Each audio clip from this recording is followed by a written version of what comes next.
Bienvenidos, queridos amigos televidentes, bienvenidos a una nueva entrega de este programa. Actualidad a la luz, a través de la Biblia. Estos principios que guiarán el entendimiento personal, colectivo de nuestra sociedad, de todos los ecuatorianos, de todos quienes nos apropiamos de las verdades que existen en este maravilloso libro llamado Biblia, la palabra de Dios, para poder entender nuestra realidad, la de la colectividad y poder actuar conforme a ella. Porque en la obediencia hay bendición, en la obediencia hay transformación y de la transformación hay prosperidad. Acuérdense ustedes lo que dice Proverbios 28. Si obedecieres, estas bendiciones te seguirán. Y además, no dice solo te seguirán, te alcanzarán por si quieres correr y no te dejas agarrar de las bendiciones, te agarrarán, te atraparán, te alcanzarán. Qué hermosas promesas cuando uno actúa con bien. Un momento tendremos que analizar esas promesas de Deuteronomio capítulo 28. Tenemos un programa muy importante. Vamos a analizar un aspecto que es gravísimo de la actualidad nacional. Ustedes lo conocen.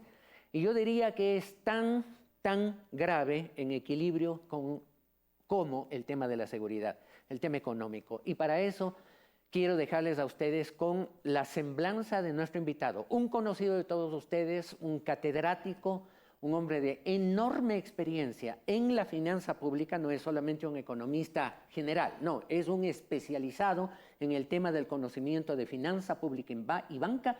Con él vamos a analizar. ¿Quién es nuestro invitado? Adelante, por favor, producción.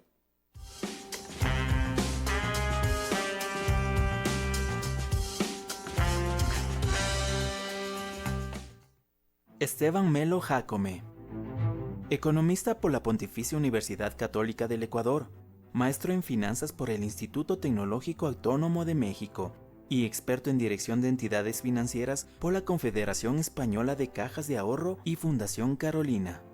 Experiencia profesional como liquidador, Banco Nacional de Fomento, superintendente de bancos, encargado, intendente general de gestión institucional, Intendente Nacional de Control del Sector Financiero Público, Coordinador Nacional de Inclusión Financiera, Banco Central del Ecuador, Director de Servicios Bancarios Nacionales e Internacionales, Banco Central del Ecuador, Administrador, Banco de Préstamos en Saneamiento, entre otros. También ha ejercido la docencia en instituciones como Universidad Andina Simón Bolívar, Universidad de las Américas, UDLA, Universidad de los Hemisferios. En el año 2010, y con el auspicio de las Naciones Unidas, brindó asistencia técnica a la República de El Salvador en la estructuración de un fondo de liquidez para su sistema financiero y ha representado de manera permanente al país en reuniones de trabajo, eventos y seminarios.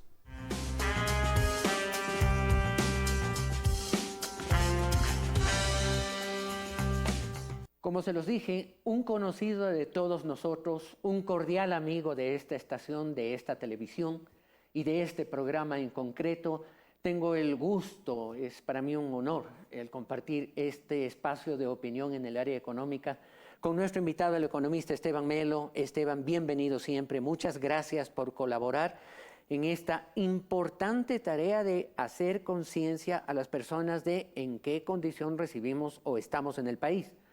Queridos amigos, hace pocos días, el fin de semana anterior, tuvimos en Argentina la llegada de un fenómeno de la política. El nuevo presidente de Argentina, al momento de asumir el mando, no llegó, él no es un hombre tradicional, no es un hombre típico. Más bien, los medios de prensa dicen que es un presidente, primero un candidato, ahora un presidente de la República, atípico, fuera de los parámetros normales típicos. De hecho, yo hice una broma en un programa anterior de que si me hubieran pedido un consejo para el presidente de Argentina, que hoy ya lo es, si me hubieran pedido un consejo, yo hubiera comenzado por decirle un buen peluquero. ¿Por qué? Porque su figura es tan fuera de lo común, pero lo más fuera de lo común, no sé si usted coincide, economista Melo, conmigo, Esteban, lo más fuera de lo común es la franqueza. la claridad con la Totalmente. que habla para decir, Totalmente. señores, así está el país. Totalmente. Y creo que el hombre no miente, definitivamente. Totalmente, así Totalmente de acuerdo. Por lo tanto, vamos a hacer un ejercicio como si fuéramos aquel analista, hoy presidente de Argentina. Vamos a hacer un ejercicio con nuestra realidad. Para ello, acudimos por cortesía de Teleamazonas y de su programa Hora 25. Gracias, Andrés Carrión, querido colega, amigo. Gracias por estas imágenes que nos traen una información sintética de cuál es el estado en el que se está recibiendo el país de una administración, la del presidente Lasso, a la del presidente Daniel Noboa. Adelante con este segmento de Hora 25, cortesía Teleamazonas. Continuamos con más, amigos. El presidente electo Daniel Noboa tendrá la difícil tarea de gobernar un país sumido en varios problemas. Una economía con números rojos, una ola de inseguridad, desempleo, entre otros temas. En cuanto a lo económico, Daniel Noboa recibirá un país que, según expertos, podría terminar el 2023 con un déficit de 5.000 millones de dólares. Y además, con una deuda pública de más de 58.000 millones de dólares. A estas ya preocupantes cifras se suma que el país dejará de percibir anualmente 1.200 millones por concepto del petróleo del bloque 43 conocido como Yasuní y Teté, que se dejará de explotar. El nuevo gobierno tampoco percibirá los 200 millones de dólares que representaba la reforma tributaria que fue decretada por el presidente Lasso y que fue retirada por él mismo 6 meses después. A esto agreguemos que el presidente electo Daniel Noboa ha dicho que enviará una reforma tributaria, pero que no aumentará impuestos, más bien los reduciría. Otro factor que podría hacer tambalear la economía es el fenómeno del Niño y los estragos que deje. Según cifras del gobierno actual, las pérdidas podrían sumar más de 4.000 millones de dólares. Y agreguemos que las exportaciones caerían en un 7% por la afectación a sectores como el camaronero, bananero, pesca, entre otros.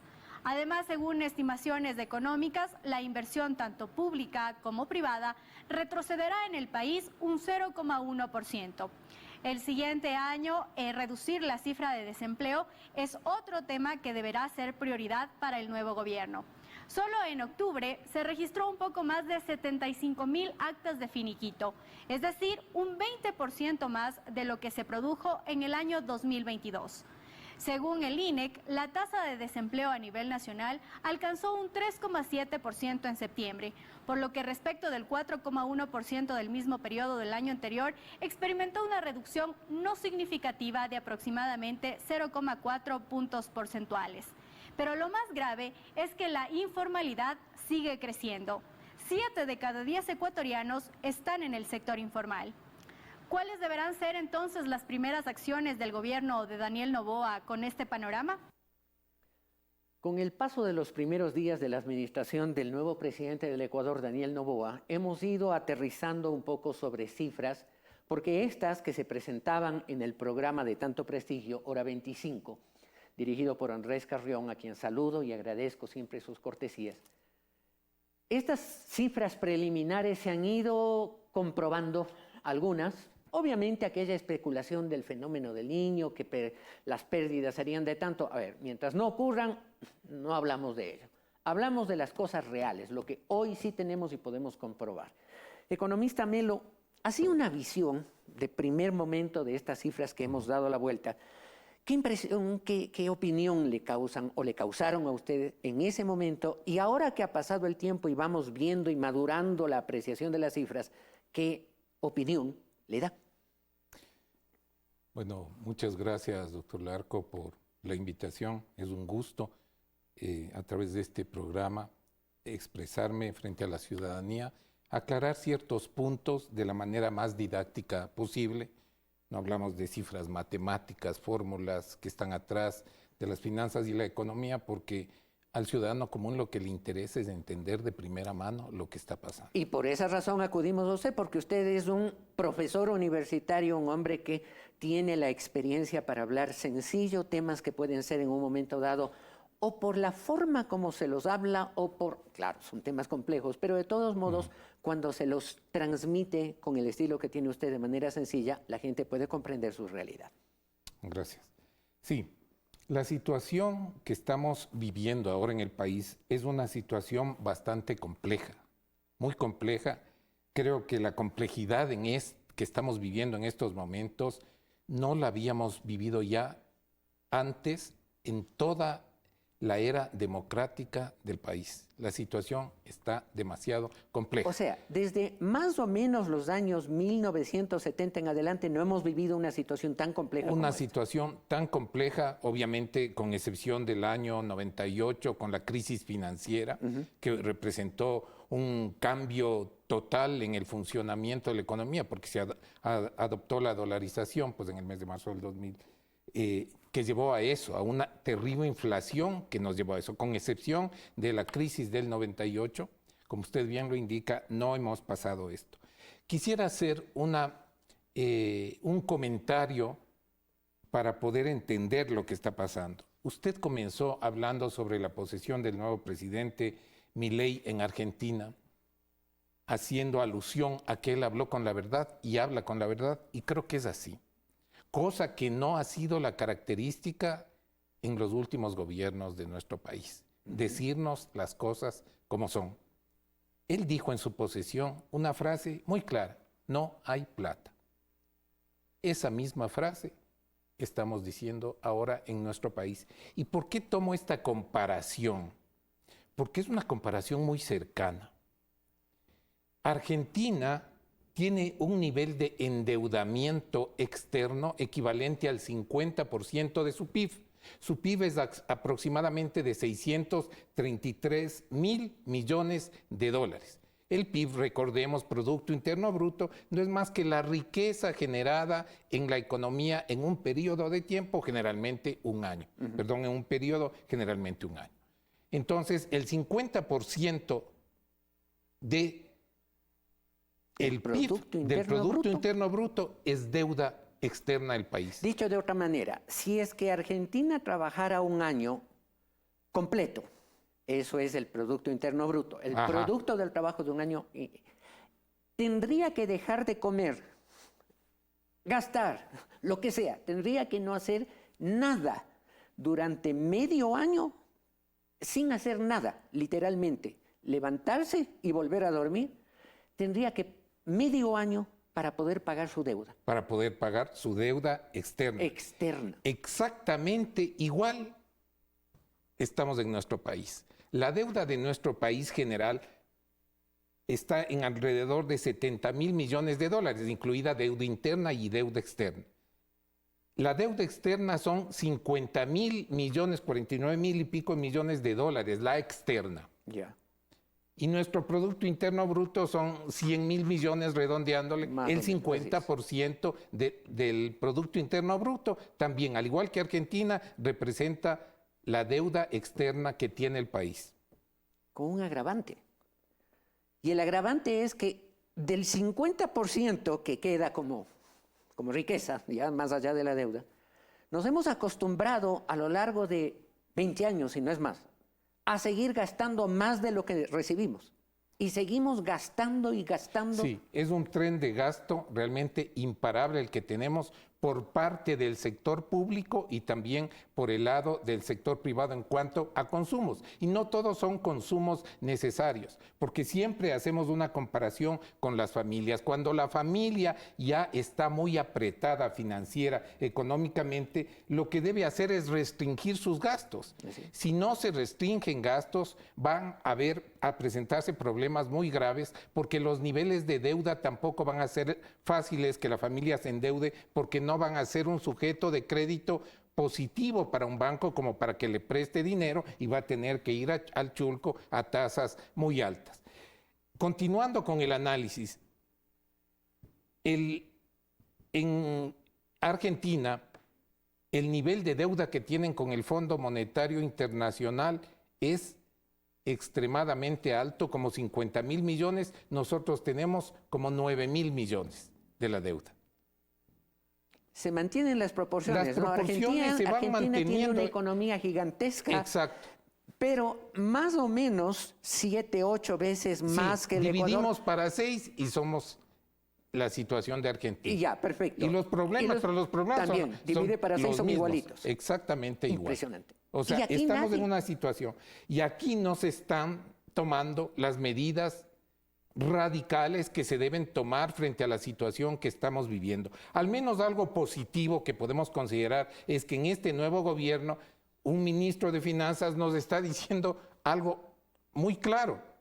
También nos dijo, no hay plata porque en la caja fiscal, en la caja, en el bolsillo, lo que tenemos efectivo. Lo que el Estado, el gobierno tiene en efectivo. En Eso efectivo es la caja fiscal. son Perfecto. 165 millones de dólares, pero también un poquito inflados, porque las cifras reales, y eso la academia lo ha analizado, son aproximadamente la mitad de eso, o sea, unos 85 millones realmente es del dinero efectivo que tendría el Estado. Eso no sirve absolutamente para afrontar ningún tipo de gasto como el 13º que ya se tiene que pagar Exactamente, y a que eso no iba. va a haber recursos para pagar. El 13º representa como 1.200, 1.300 millones de dólares y solo hay como 80 en caja. 80, es decir, no hay. Entonces, en vista de esto, el presidente Noboa ha mandado la ley económica urgente que lleva segundo debate en la Asamblea, donde están algunos aspectos fundamentales. Uno de ellos, la creación de zonas francas.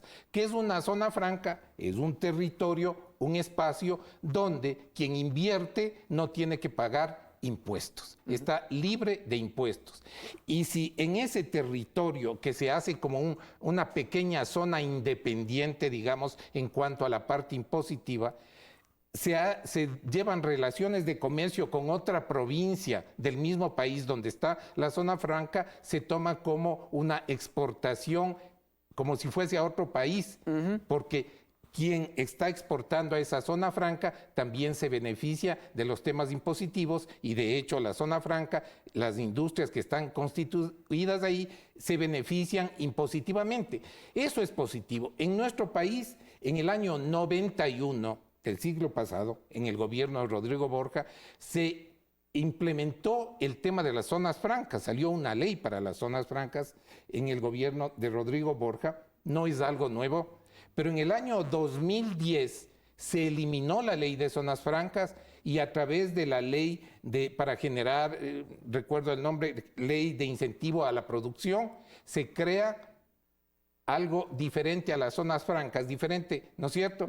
Que son las sedes, zona económica de desarrollo, que se entendería esta zona económica de desarrollo como una zona más evolucionada de los que significa zonas francas. ¿Y cuál es la diferencia? Pero conceptualmente viene a ser ¿no? lo mismo. ¿Sí? Sin embargo, le dieron el nombre de sede para indicar que estas zonas francas, ahora llamadas sedes, están ubicadas en lugares que se encuentran deprimidos en el país y que hay que ayudar a que se desarrolle. Esa vendría a ser, pero es lo mismo. ¿Y qué resultado tuvo esta iniciativa? Bueno, el resultado es que no tenemos mayor respuesta. En nuestro país se mantienen aún de las zonas francas anteriores y que están ya por vencer en estos años, hasta el 2025, 4 zonas francas. 4 zonas francas, de las cuales únicamente una está dedicada a la exportación y específicamente de atún. Sí, las otras 3 zonas francas, la una es del aeropuerto de Quito, la otra de Guayaquil, tenemos la de teleférico y no tenemos nada más. Es decir, no entraron a generar producción. No entraron. Y ese es el punto que quiero topar. Y las sedes que nacieron el año 2010, cuando se eliminó la ley de zonas francas, son 6 las que mantenemos en nuestro país, una de ellas, Iachay, que no está funcionando. Una de las 6 sedes. Ahora, ¿cuál es el tema? Cuando uno desarrolla una zona franca, lo que busca es la inversión extranjera directa. La inversión extranjera directa en nuestro país es extremadamente baja. Son apenas 800 millones de dólares al año en promedio. Comparado con Perú y con Colombia, nada. Colombia tiene 17.300 millones en promedio, cerró el año 2022, mientras que Perú alrededor de los 12.000 millones de dólares. No hay punto de comparación. Es decir, mensualmente Perú tiene una inversión extranjera directa de 1.000 millones de dólares mensuales, Colombia de 1.500 dólares mensuales, millones de dólares mensuales. ¿Y Ecuador? Y Ecuador 40 millones. Entonces, decir, es una diferencia abismal y son países vecinos. ¿Por qué la gente no viene a invertir? ¿Cuál es el problema? ¿Por qué no viene? Yo le contesto, doctor Larco, y a la ciudadanía, la gente no viene a invertir porque no hay una ley clara. Pero no es que es únicamente la ley. La inversión extranjera requiere seguridad y permanencia en el tiempo. Si no, no viene. Si no, simplemente se queda como un capital golondrina y esa no es inversión extranjera directa. ¿Qué es el capital golondrina? El capital financiero que aterriza en los países para aprovechar una tasa de interés y volver a sacar sus recursos. Oportunista, simplemente. Es totalmente oportunista. Pero la inversión extranjera directa genera empleo. Genera empleo esa inversión. Y un empleo directo, de mano de obra directa e indirecta con las actividades conexas. Quiero concluir a qué me refiero de por qué no viene. En el Perú, la inversión extranjera directa está garantizada en el artículo 63 de su Constitución. Cuando la Constitución garantiza una inversión extranjera, las empresas que llegan a invertir en el país se sienten más seguras de llegar con sus recursos porque saben que si está en la Constitución, a menos que ésta cambie, que es más difícil a que cambie una ley, la ley puede ser eliminada, lo que sucedió en nuestro país. El tema de la ley de zonas francas quedó en nada cuando la presentó en su momento el anterior presidente de la República. Ahora sí la van a tratar, pero una ley aprobada, por más orgánica que sea, puede ser eliminada en poco tiempo. Entonces, ¿por qué le ha ido tan bien a Perú? Porque está en su Constitución la protección a la inversión extranjera directa. Es decir, hay una cultura de dar la bienvenida al que quiere gastar en el país, generar empleo. Hay una cultura de protección al generador de empleo, de estabilidad para que pueda trabajar muchos años y dar riqueza, aportar riqueza al país, mientras que en el Ecuador tenemos los antecedentes contrarios, ¿no? Estas son las reglas del juego. El día de mañana viene un demagogo y dice, no, ahora queremos otras reglas. Decreto, ley que cambia todo. Y claro, así no viene nadie. Con esos sustos no viene nadie. Pero, ok. Punto positivo en las posibles reformas del presidente Noboa. Pero el problema es que aún aprobadas las zonas, las zonas francas, no es que en el 2024 ya va a venir recursos para mejorar la situación del bolsillo del Estado, el bolsillo, la caja fiscal. O sea, no es dinero a la vena como se requiere ahora para cubrir las obligaciones. ¿Y qué hay que ponerle en la vena ahora? Ahora lo que hay que poner en la vena, aunque no nos guste, aunque políticamente no sea recomendable desde el punto de vista político, porque los gobiernos que han tratado de implementarlo les afecta políticamente. Pero hay un año, este gobierno tiene un año para ejecutar. En un año no se van a solucionar las cosas, pero podemos dar lineamientos claros. Comenzar un buen camino, aunque políticamente no resulten rentables, digamos. ¿Cuál, por ejemplo? Definitivamente tienen que eliminarse de manera efectiva, ¿sí?, los subsidios a los combustibles. Si no se eliminan subsidios a los combustibles, al Estado le siguen representando como 3.500 millones de dólares en subsidios al año. Importamos al año como 6.000 millones de dólares en derivados del petróleo, en combustibles, de los cuales 3.500 aproximadamente son subsidios, es dinero que pone el Estado para que usted llene el auto o el camión, productor. No me ponga a mí como ejemplo, porque yo pongo gasolina súper obligadamente y esa no es subsidiada. Pero ahora, ¿qué pasa? ¿Qué pasa? Que el subsidio al diésel es tremendamente alto, que el galón de diésel nos cueste como $2 cuando en realidad debería costar $4. ¿Qué es lo que sucede? Que las casas comerciales que venden autos a diésel, si no hagamos la prueba, invito al público a que haga la prueba, llame a una casa comercial.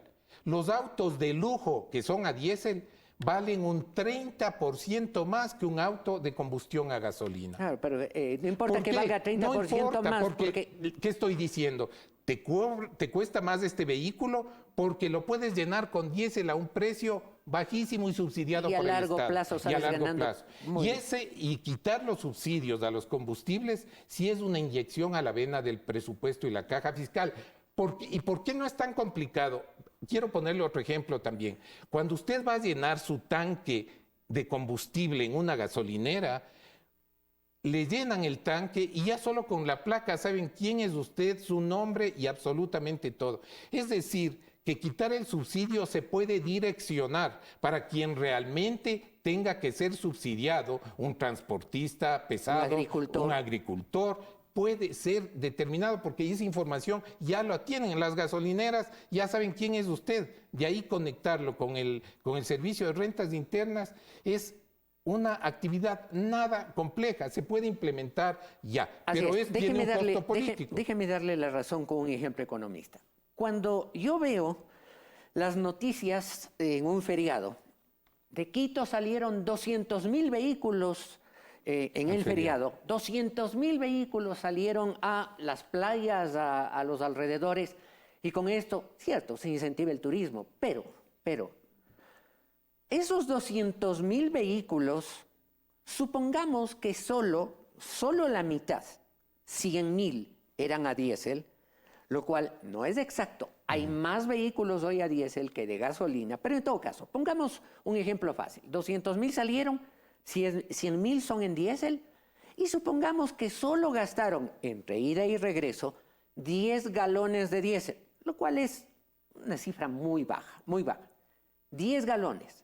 El subsidio es de $2 por galón. Cada ecuatoriano que se fue a dar una buena vacación en un feriado le hizo gastar al Estado ecuatoriano un montón de plata. Y eso, el que tiene cómo divertirse y el que no tiene ni cómo alimentarse, es el que pierde. Entonces, es hora de hablar claro, es hora de enfocar esto con realismo. Lo que estamos dejando que otros, inclusive, desperdicien. No sé si a usted le ha pasado esto, economista Melo, pero mis respetos. Es una pena decirlo, pero es cierto. ¿Cuántos ecuatorianos, cuántos de nosotros llegamos a un sitio y ahí está un bus que había terminado su recorrido, paró, se bajó a comer algo y dejó prendido el bus, gastándose el combustible? ¿Va a hacer alguna gestión? Ahí queda prendido porque no apagan. El combustible es tan barato que en definitiva el desperdicio es tan alto, y lo que otros desperdician en combustibles, otros lo necesitan en efectivo para sus necesidades. No podemos ampliar la comida, la nutrición de los infantes que no tienen los recursos. Realmente, economista, lo que usted está poniendo el dedo en la llaga es vital. Pero el problema es, si yo soy el presidente de la República, y no quiero poner nombres, voy a ponerle el mío, Carlos Larco, y viene usted con esta recomendación, pero si yo estoy pensando en el bien del país, le digo, tiene usted toda la razón, vamos. ¿Me quiere ayudar? Vamos a hacer el trabajo lo más inmediato posible, por dos razones. Primero, el país ahorra, y segundo, yo logro hacer un trabajo serio de recuperación de la finanza pública. Pero el problema es que si yo estoy pensando en el 2024 y en los años siguientes, obviamente que no quiero complicarme la vida pasando de impopular, ¿no? Y gobernar no es repartir chupetes, ya lo he dicho varias veces en este programa. Gobernar no es repartir caramelos y dulces, palabras bonitas, es hacer lo necesario para que el país a mediano y largo plazo sea un país próspero. No nos engañemos más. ¿Cómo es posible, economista? ¿Cómo es posible que nos engañemos a tal punto que los industriales, algunos industriales, no todos, hay gente muy proba, muy recta, ¿cómo es posible que los industriales hayan estado recibiendo su costo de electricidad a 5 centavos? A 5 centavos, mientras que Juan Pueblo a 9. Y mientras que hoy estamos comprando el déficit de electricidad a 60 centavos de Colombia, y eso que nos hacen un favor, ¿eh? Porque si se enojan pueden decir, no les gusta el precio, listo, aquí corta y vea usted cómo consigue generar, va a tener que hacer apagones de 8 horas si es necesario. Y un exministro de Energía que acudió ayer, creo anteayer, a la asamblea, que cuando estuvo de ministro, un periodista le preguntó que por qué no se previó toda esta situación. Él dijo que así es la vida. Entonces ese tipo de respuestas de una autoridad realmente es ofensiva a la ciudadanía. Independientemente de que se dé o no, se haga o no un juicio político al señor, ya están dadas las cosas. Hay que responder porque todos estamos obligados a cumplir. Ahora, hay otro tema importante. Se dice que cuando hay crisis hay que recortar el gasto público. De hecho, hay que recortar el gasto público. Pero más que recortar en nuestro país, hay que ordenar el gasto público. ¿A qué me refiero? Se vive una desinstitucionalización total en nuestro país. ¿A qué me refiero? Que hay personal de las instituciones públicas que va saliendo, cumpliendo sus años de servicio, y quienes quedan no tienen ninguna regularización, tienen contratos provisionales, nombramientos provisionales, todo es provisional. Entonces ese funcionario no puede estar trabajando de manera adecuada porque no siente la pertenencia a una institución, no siente esa pertenencia tan necesaria para que pueda prestar de manera adecuada su trabajo. Esto no significa que vamos a dar nombramientos generales a todo el mundo, pero que se hagan concursos justos para que se vayan llenando las plazas necesarias que requiere el sector público, si no se desbaratan las instituciones. Y que comience un proceso regenerativo de la institucionalidad, Totalmente, ¿verdad? es ya necesario eso. Porque si no, usted me nombra a mí y yo hago un poco lo que puedo y no me está importa. Buscando otro trabajo porque no tiene seguridad en el trabajo que está haciendo. Pero si yo tuviera una carrera dentro de la institución, yo sería mucho más responsable porque sé que a largo plazo esa es mi institución. Pero, economista, quiero pedirle un favor muy grande. Hemos hablado de la crisis fiscal, no hay dinero en caja. El riesgo es que llegado el mes de diciembre, ¿con qué vamos a pagar? ¿Sueldos? ¿Décimos terceros? Por ponerla fácil, ¿no? Solo 2 ejemplos, nada más. Pero el problema ya se está manifestando de una forma patente. Vean ustedes un buen reportaje, cortesía de Ecoavisa, lo que pasó hace pocos días, a finales del mes de noviembre, lo que ya pasó en el Ecuador, que es un riesgo para diciembre y para el año 2024. Adelante con la información, por favor. Hasta las oficinas del Servicio de Rentas Internas llegan personas de la tercera edad en busca de respuestas sobre la devolución del IVA que les adeudan. Este es un beneficio para grupos prioritarios a los que pertenecen también las personas con discapacidad. Aseguran que el último depósito fue en agosto y desde entonces ya no han recibido las transferencias. Pero antes me devolvían en 15 días. Pero ahora me dicen que venga después de 60 días. Vengo a ver que por qué motivo, ¿no, verdad? Porque ya está hecho el trámite y utilizo para hacer compritas. Los reclamos también se hacen en las redes sociales. Hay cientos de personas que denuncian que sus padres o abuelos no han recibido la devolución del IVA desde hace 3 meses.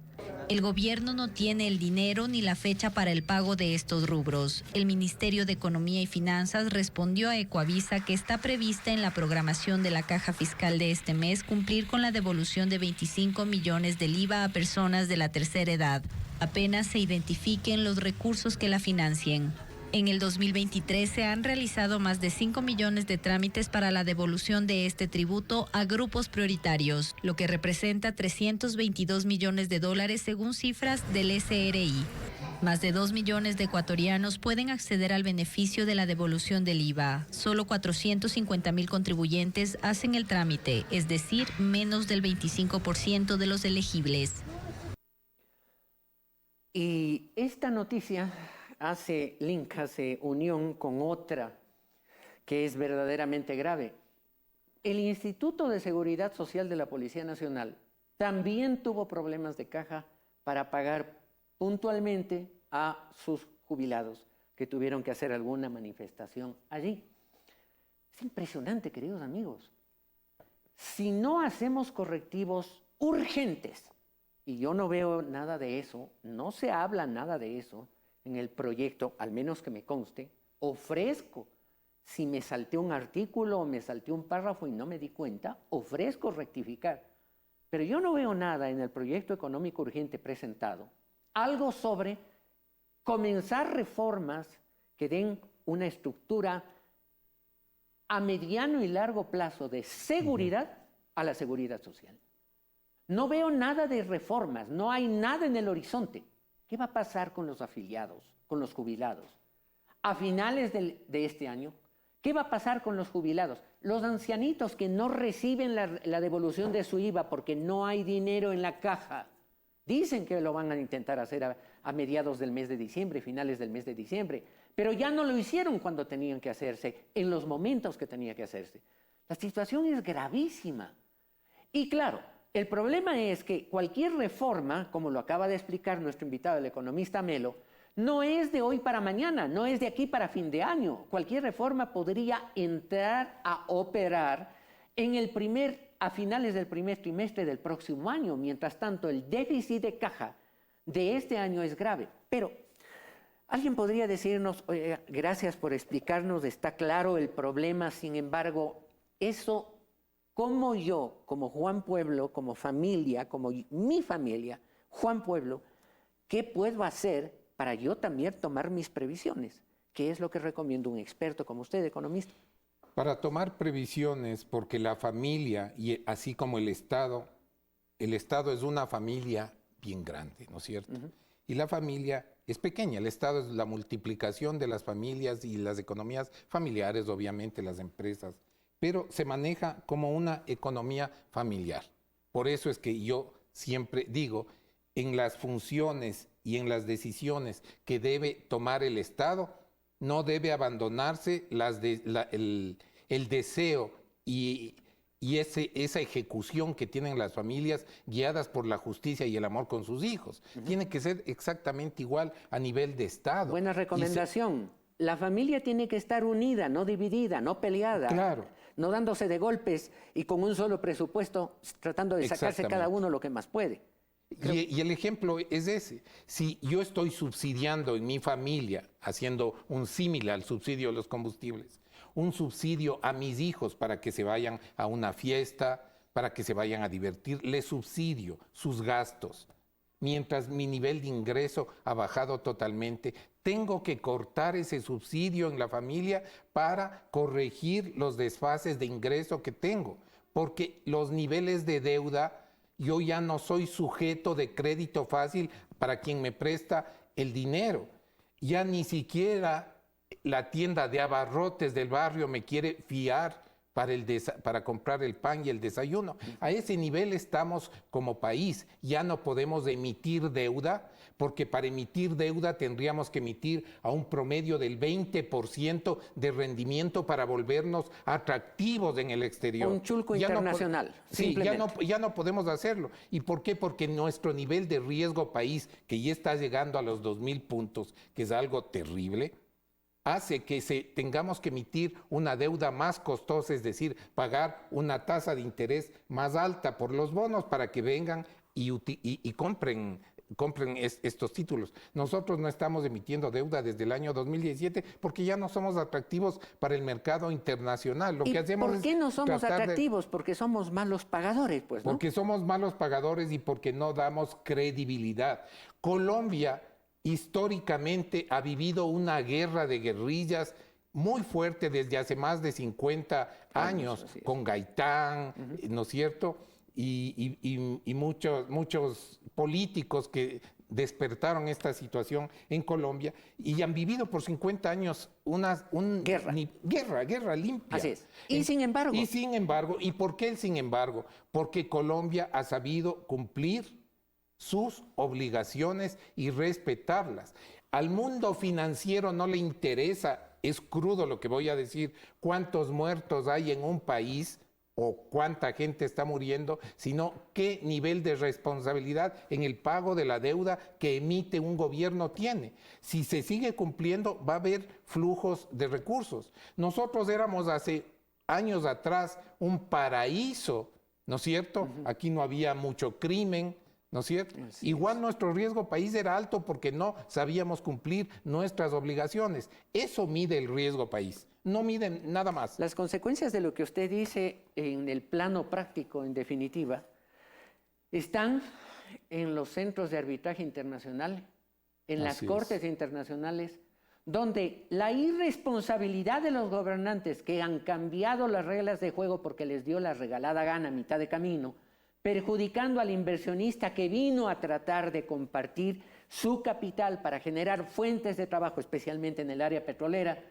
las consecuencias de haber hecho lo que les dio la gana a cuento de pueblo, pueblo, pueblo, y a la final nunca llegó al pueblo, nunca llegó al pueblo.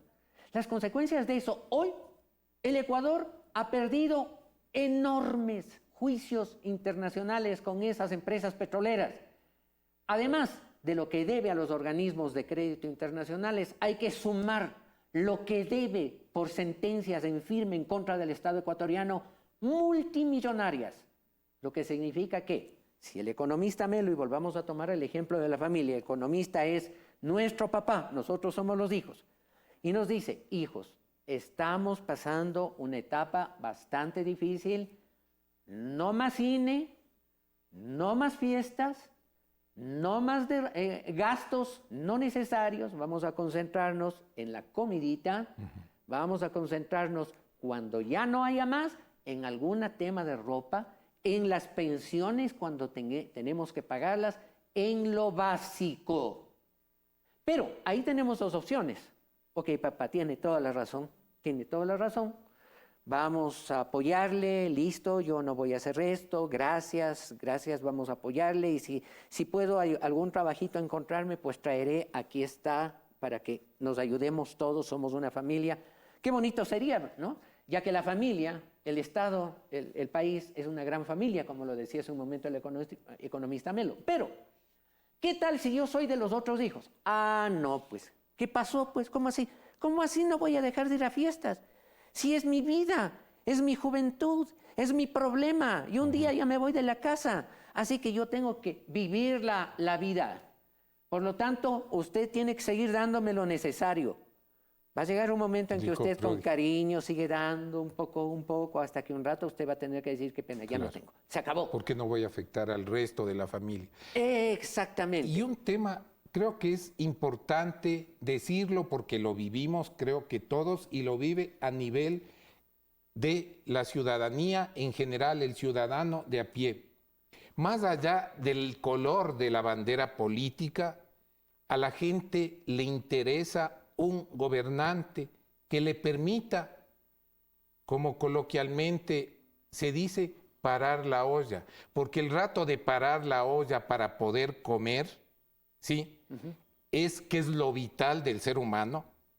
No le interesa al ciudadano el color de la bandera política del gobernante, sino que tenga esa posibilidad y no parar la olla porque le regalaron los alimentos y le malenseñaron, ¿no es cierto? Así que tampoco es es una solución y eso ha sucedido en algunos países, porque me dejas de regalar, entonces luego tengo que conseguir gratis de alguna manera lo que me estabas regalando, querido Estado, pero que me dé las oportunidades necesarias para poder parar la olla. Con este porque presidente encontré trabajo y aunque estrecho, pero tengo. Exacto, con los anteriores no tenía. Exacto, Esa es la gran necesito eso. diferencia. Hay una frase que siempre recuerdo a mis alumnos cuando conversamos sobre los temas económicos y financieros, es: no importa el color del gato, lo que importa es que case ratones. ¿Quién lo dijo? Mao Zedong, Buena frase. un líder comunista de China. ¿Qué quiso decir con eso? A mí no me importa la bandera política, lo que necesito es comer. Que un gobierno me ayude a tener un trabajo y poder llevar el pan a la casa. Ahora vengo con otro ejemplo, porque volviendo a lo que decíamos, usted es el papá y nos dice, a ver, hemos echado cifras un poco, necesitamos ahorrar en gastos básicos. Por ejemplo, entre otros, entras al cuarto, prendes la luz. Sales del cuarto, por cortito que sea el recorrido, apagas la luz. Te bañas con la cantidad mínima de agua. Ahorramos en los servicios básicos. Por ahí comienzan los ahorros. Si vamos a salir en el vehículo, vamos para lo necesario. No vamos a hacer paseítos, no paseos. Si vamos a pasearlos, vamos a pie al parque. Ese tipo de ejercicio en una familia es importante y en un país también. Y sin embargo, economista Melo, yo quiero invitarle a usted y a nuestros televidentes, quiero invitarles para que observemos que en una época en donde, a pesar de que la nueva ministra de Energía lo ha dicho ya, no hay solución a corto plazo para el problema de la generación eléctrica en el Ecuador. Y la única vía sería el ahorro de energía por parte de todos y cada uno de los ecuatorianos. A pesar de que no hay barcazas que contratar, no hubo, se cayó eso. A pesar de que Colombia en un momento dado puede decir al Ecuador, le parece muy caro, 60 centavos el kilovatio, entonces no se preocupe, yo también necesito esa electricidad que le estoy mandando, yo también la necesito, por lo tanto, si le parece muy caro, busque una fuente más barata, mucho gusto, gracias. A pesar de todos los riesgos, que sequía en el Austro, sequía, 100 días sin llover en la zona del Austro. Los ríos que alimentan las centrales hidroeléctricas del sistema alrededor de Paute no han subido de su nivel, a pesar de los ruegos para que todo el mundo, por eso los apagones, porque son necesarios en un momento determinado para que no ocurra una crisis, una catástrofe, una calamidad que no podamos ya del todo controlar. Sin embargo, vean ustedes el criterio con lo que algunos líderes gobernantes en el Ecuador, en estos días pasados, cuando hay crisis energética, vean ustedes el criterio con el que manejaron ciertas cosas. Adelante, por favor. Cortesía de Ecoavisa, un reportaje de ¿qué parte de ahorrar energía no entendieron?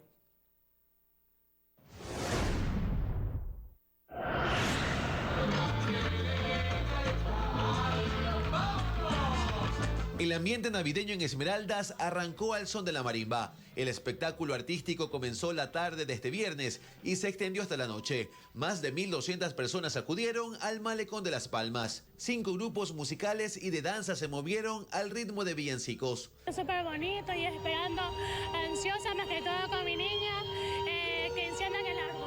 Con gorros rojos, niños y adultos disfrutaron del evento que llegó a su punto máximo, con el encendido del árbol de Navidad de 16 metros, seguido de un show de pirotecnia y entrega de dulces. Un acontecimiento como esto nos ha traído la tranquilidad y por momentos paz y felicidad. Los asistentes aprovecharon para disfrutar en familia y tomarse fotos.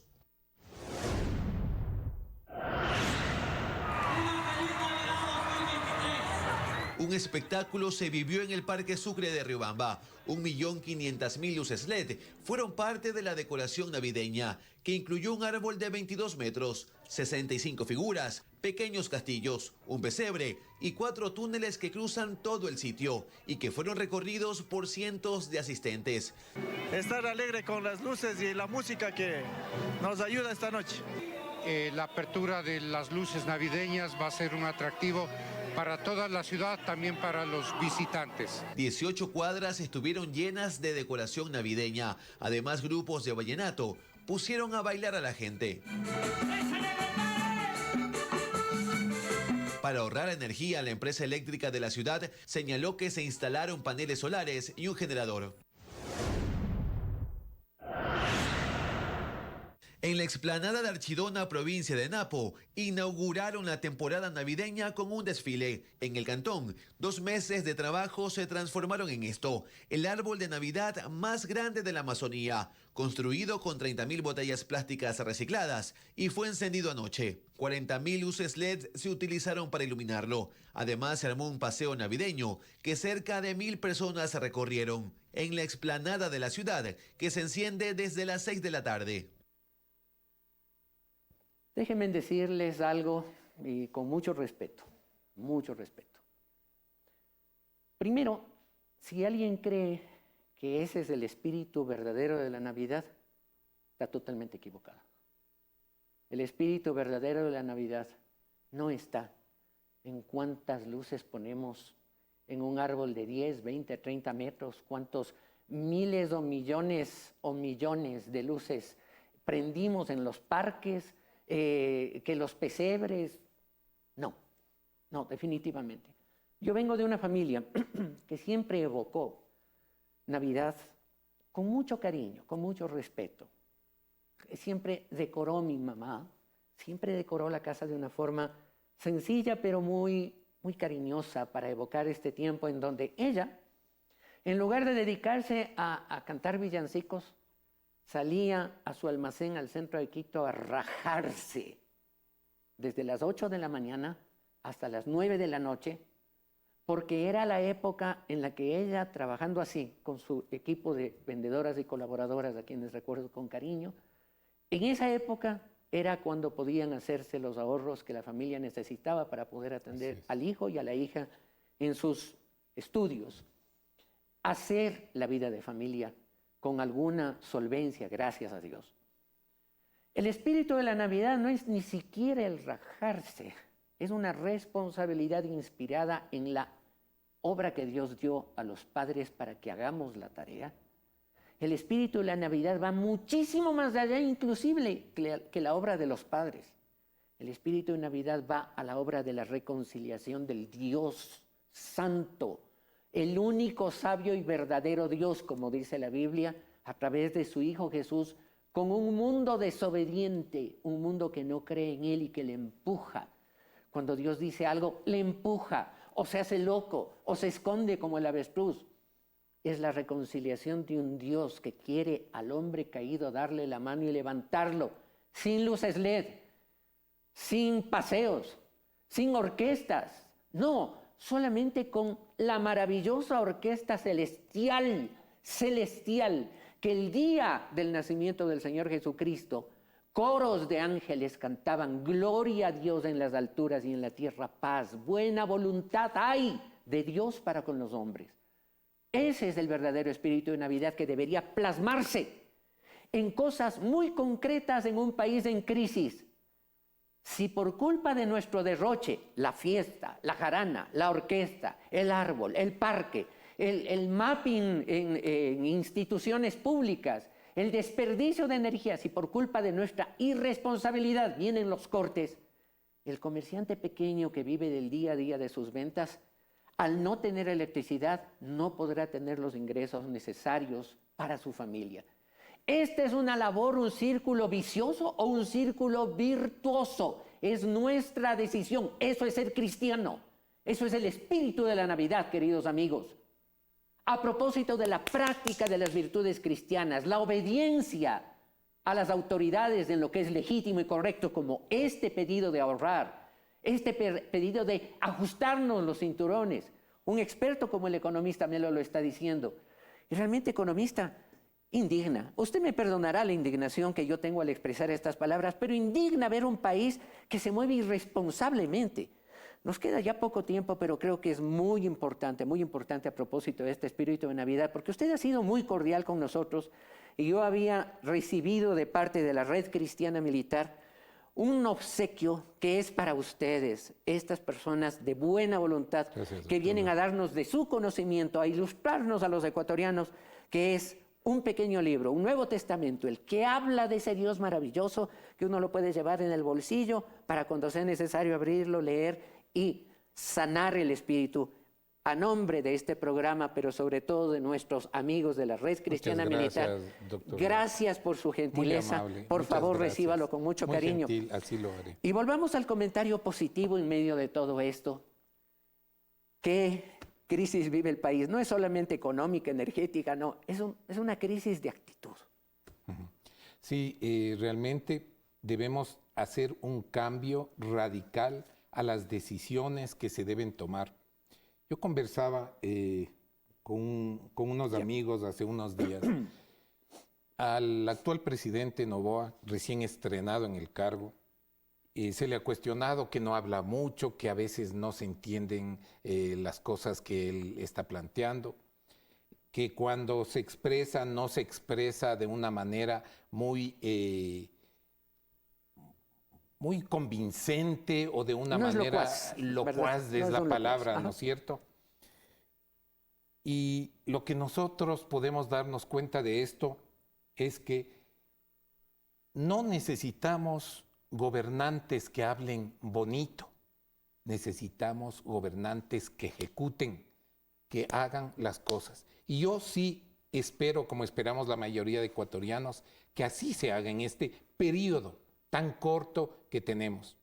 Recuerdo que yo le conocí al actual presidente en la Comisión de lo Económico en la Asamblea cuando me pidieron que comparezca a esta comisión, y donde estaban varios diputados de varios partidos, varios asambleístas, perdón, y reclamaban junto con los deudores. En fin, claro, reclamaban de que se les estaba cobrando demasiado, que muy poco tiempo. Y el ingeniero Noboa estaba sentado al fondo y escuchaba él, no levantaba las manos y gritaba. Y luego yo les expliqué, luego de indicar cómo estaba la situación, que lo que se necesitaba hacer es cambiar una ley para que les permita pagar en más tiempo. No decirles no paguen, pero darles más tiempo para pagar. Y eso había que cambiar solo un artículo de la ley. Y les dije, yo no hago las leyes, las ejecuto. Ustedes hacen las leyes. ¿Por qué no las cambian? Entonces, ¿qué artículo decían los deudores? Tal artículo de tal ley.